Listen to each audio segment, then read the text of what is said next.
எதிரிகளே, நீங்கள் கூட்டமாக எவ்வளவு பெரிய கூட்டமாக இருந்தாலும், முஸ்லிம்களை விட முஃமின்களை விட நீங்கள் எவ்வளவு பெரிய கூட்டத்தை நீங்கள் அழைத்து கொண்டு வந்தாலும், முஃமினான மக்கள் எவ்வளவு சிறியவர்களாக இருந்தாலும் சிறு கூட்டமாக இருந்தாலும் அவர்களோடு நான் இருக்குகின்றேன் என்பதாக அல்லாஹ் தஆலா தன் திருமறையிலே சொல்லி காட்டுகின்றான்.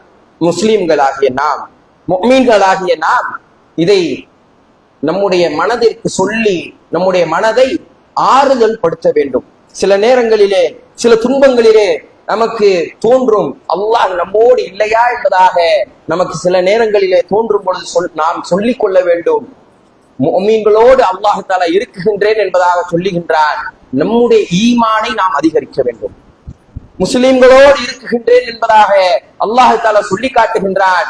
நம்முடைய ஈமானை எப்படி அதிகரித்து அல்லாஹ்வோடு நாம் இருப்பவர்களாக மாறுவதற்கு என்ன செய்ய வேண்டும் என்பதாக அந்த நேரத்திலே நாம் முடிவுகளை எடுக்க வேண்டும்.